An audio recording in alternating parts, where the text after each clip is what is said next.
Several businesses within Thika town, Makongeni and Kiganjo areas have suffered huge losses after looters took advantage of Wednesday's Gen Z-led protests to break into shops and steal goods worth millions of shillings. Business owners reported destruction of property and loss of merchandise during the unrest that left several people injured, and one person reported shot dead in Makongeni area. Traders who spoke to the media dismissed the notion that the looting had anything to do with the Gen Z protests and said that these were organized goons who took advantage of the melee to break into people's shops and rob others on the streets. They pleaded with the government to seek a lasting solution with the protesting youth to avoid a repeat of similar thuggery in future. They also appealed to the Gen Z to seek alternative methods of presenting their grievances that did not affect their fellow residents. Naitwa Mr. Ngige, wa hii duka ni yangu. Jana alikuja kwangu, amefunja duka, ameingia ndani, wamebeba mali, wamebeba viatu yangu, wamebeba mattress, wamebeba nguo, wamebeba kila kitu kwa duka. Masaa saa moja hivi. Maandamano walikuwa wakora. Wanajifanya ni maandamano lakini wanakora. Kama ni maandamano wangeandamana kwa street, sasa walikuja kwa maduka zetu, wamepora kila kitu. Tumeenda hasara kubwa zaidi ya milioni 5. Sasa sijui tutafanya nini? Duka imebaki bure. Hatuna kitu imebaki kwa duka, imebaki kila kitu. Sasa tumerudi zero. Wamefunja duka hii next ya jirani yangu imefungwa. Pale kwa pata wamewimba, kuna nyingine ya simu pale wamepora. Tumeenda hasara kubwa sana. Naumiza wananchi, serikali haumii. Huwezi umiza serikali. Sisi wananchi sasa ndio tutaumia. Hata kama hujaibiwa na umefunga kazi siku 2-3, hakuna kitu unapata. Sasa ningeomba serikali isikizane na hao watu. Juu sasa hii maandamano inakuwa ni hasara.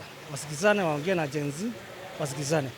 Hii maandamano ilikuwa ni maandamano, tena wakora wanaingililia. Ningeuliza vijana wetu ma Gen Z waacha na maandamano. Kama nataka kutoa serikali, waende wachukue kura na vitambulisho wajiakite kwa wingi. Wakati wa kufukuza mtu watamfukuza kwa dembe. Sio kwa maandamano. Wafukuze kwa njia ya katiba. There was a protest yesterday, 25th of June. So thinking that it's not going to be, it was supposed to be a peaceful protest, but which didn't happen apparently. It was more of hooliganism and all that. You can see that the way my business has been left. It's a very old business, almost 40 years old. But I don't know what inspired people yesterday that they did this to us.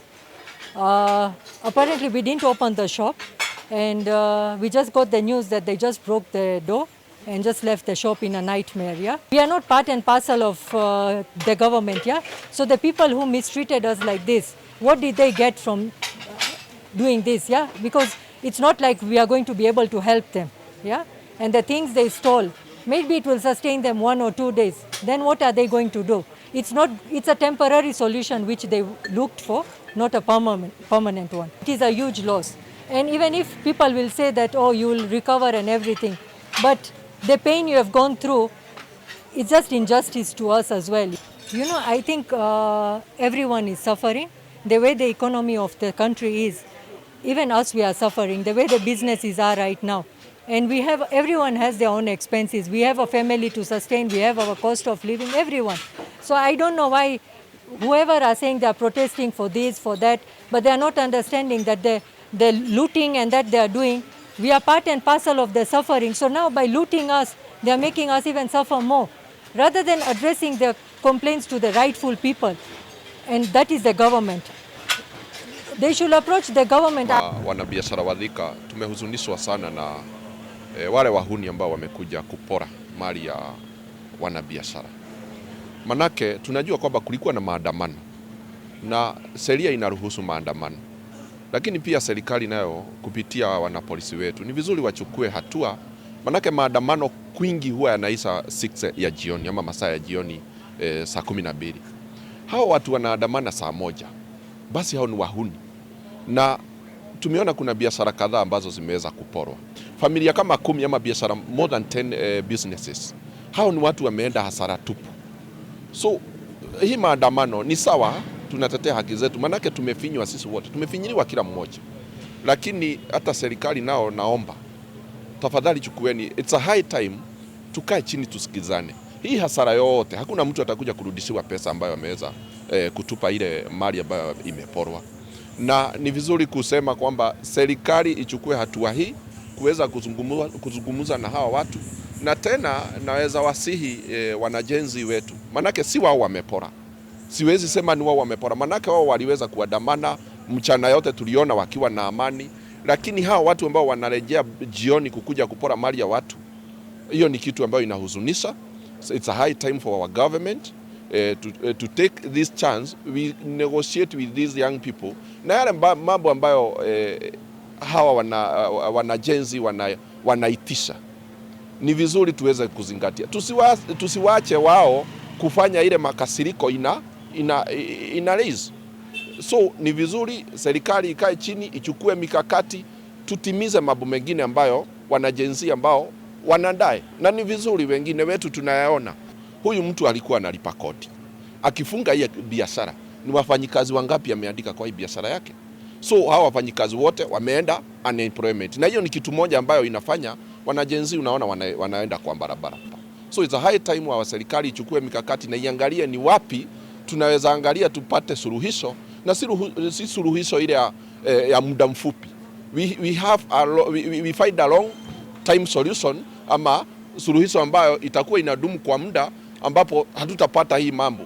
Tusigoja tena next year tupate wengine tena wametokea, wengine wameenda hasara. So it's good we do this right now, na hii mambo ishe, na tusingoje ile wakati tunakaribia wakati wa elections ndio tunakuja kukimbia kuleta suluhisho. In Makongeni, the management of Ananas Mall narrated how a mob stormed into the mall and vandalized several shops, causing mayhem and destruction.